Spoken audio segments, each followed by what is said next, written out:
আজ সকাল সকাল কি শুরু করেছি আমি, ঝাড়া মোছা এগুলো। বাড়ি ঘর দোর যেমনই হোক, যদি সেগুলো একটু পরিষ্কার পরিচ্ছন্ন না থাকে তাহলে ব্যবহার করা পোষায় না। জামা কাপড় বাসন সব জিনিসই যেমনই দামের হোক, যদি ওইগুলো একটু বেশ পরিষ্কার থাকে তাহলে ব্যবহার করে যেন মনটাও বেশ ভালো লাগে। দরজা জানলা এগুলো অনেক দিন মোছা হয়নি। প্রচণ্ড গরম, সবাই ক্লান্ত। সকাল থেকে উঠে এ ঘরে ও ঘরে সবাই নেতিয়ে বসে থাকছে, কাউকে উঠিয়ে ঝাড়তেই পারছি না। তাই আজ সকালে ঠিক করছি এগুলো আজ পরিষ্কার করবই।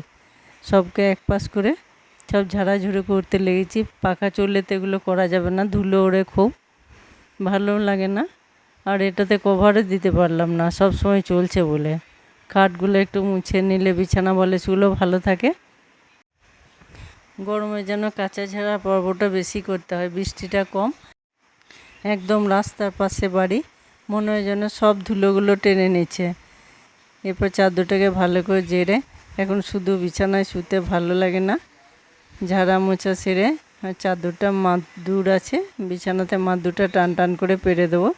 দেখো মাদুরে শুয়ে আলাদা আরাম, মনে হয় যেন বিছানা গরমটা ওঠে না, খুব ভালো লাগে। আমি একদিন দেখাবো কত মাদুর জমা করেছি। প্রতি বছর গ্রীষ্মকালে আমার দুটো করে মাদুর না কিনলে যেন পোষায় না। পাগুলো যখন মাদুরে ঠেকে তখন মনে হয় যেন গাটা ঠান্ডা হলে বেশ আগে আগে ঘুম চলে আসে। আর এই তো অসহ্য গরম চারিদিকে, বেশি বলার কিছু নেই, সবাই তো ভোগ করছে একই রকম গরম।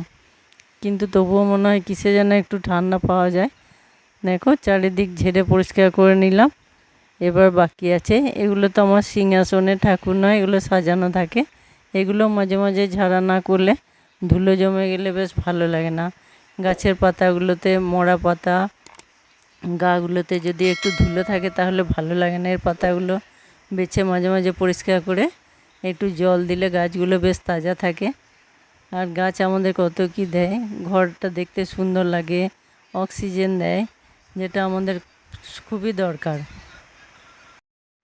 ঘরে বাইরে গাছেরা যে কত কি দেয় আমাদের, সেটা বলে শেষ করা যাবে না। আর আমরা শুধু ব্যবহার করি আমাদের নিজেদের সুবিধার জন্য। এরপরে একটু জল দিয়ে দিলাম। অনেকদিন স্প্রে জল দিলে ভালো হয়, নিচের মাটিগুলো সরে না, গাছগুলো একই থাকে। প্রতিদিন হয় না, এগুলো মাঝে মাঝে করি। আর এগুলো করতে গিয়ে সময় চলে যায় অনেক, কিন্তু তবুও ভালো লাগে, নেশার মতো। সকালে থেকে একটু গাছের কাজ না করলে ভালো লাগে না। এবার ওই দিকটা সেরে চলে এলাম একটু বাথরুমটা, এটাও ঝেড়ে নিই।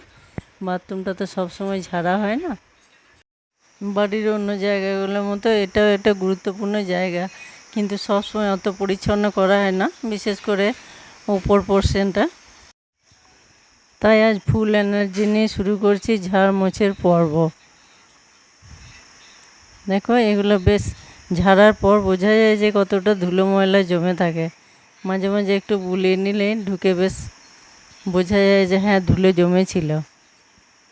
দেখো এবার এইগুলো তো সব সময় পাওয়া যায় না, যদিও একটু ঝাঁটা দিয়ে অন্য পোর্শনগুলো ঝাড়া হয়, কিন্তু এগুলো একটু লম্বা ঝুলঝাড়ু নলে নাগাল পাওয়া যায় না। এইগুলো বাদ পড়েছিল, দরজার পিছন দিকটা কোণাতে ময়লা জমেছিল, এগুলোকে একটু পরিষ্কার করে নিলাম। স্নান সেরে পুজো জল খাবার খেয়ে চলে এলাম। সেদিন একটি মলে গিয়েছিলাম, ওদের ওইখানে কিছু কেনাকাটা করলে একটা রেটের উপরে ছিল একটা গিফট, তাই ভাবলাম কি আছে দেখি খুলে। এখানে আছে 4টে বাটি আর একটা বড় বোল। এগুলো চীনামাটি, দেখতে বেশ সুন্দর, কিন্তু সাদা তো, তাই ব্যবহার করতে একটু মায়া লাগছে। ভাবলাম তোমাদের একটু দেখায় কেমন দেখতে। কিন্তু এর ওপরে একটা চামচের ছবি দেওয়া আছে, চামচটা কিন্তু ছিল না, একদম এই শুধু বাটি, 4টে ছোটো বাটি। আর একটা শটে দেখিয়েছিলাম তোমাদের একটা পাখির বাসা বাড়ির উঠানে, 3টে ডিম, 2টো ডিম ছিল। আর এদিন দেখছি আর একটা ডিম দিয়েছে, তাই এটা তোমাদের আরেকবার দেখালাম। দেখো কত সুন্দর দেখতে। আর মা পাখিটা আছে, ও আমাদের ভয়ে উঠে পড়েছে। সকাল থেকে ঝাড়া মোছা স্নান এইসব সারতে সারতে অনেকটা দেরি হলো, জানি না কত কি পড়বো, কিন্তু প্রথমেই কফিটা বসিয়েছি, তাই ভাবলাম এটা তোমাদের সঙ্গে একটু শেয়ার করে নিই। দই ফুলকপি, এটা আলু কপি সব কষিয়ে রেখে ভালো করে মশলা দিয়ে নাড়িয়ে নিলাম।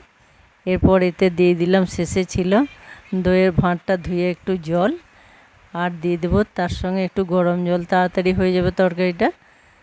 স্বাদ মতো নুন মিষ্টি মশলা দিয়ে দিলাম, আরও একবার নাড়িয়ে নিলাম।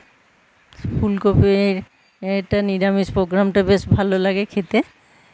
আর সবজিগুলো তো সব এখন বীজ বীজ সবজি, লাউ, খেরো, ঝিঙে এগুলো আমাদের সবাই খুব একটা পছন্দ করে না। এরপর এতে দিয়ে দিলাম একটু ঘি আর কাঁচা লঙ্কা আর একটু ধনেপাতা ছড়িয়ে দিলাম। দেখে মনে হচ্ছে খেতে ভালো হবে, জানি না খাওয়ার পর বলতে পারবো। আর এদিকে ফুটছে ভাতটা, তাহলেই হয়ে যাবে। আর শেষে একটু সবজি যাই হোক, গরমে একটু চাটনি হলে বেশ ভালো লাগে।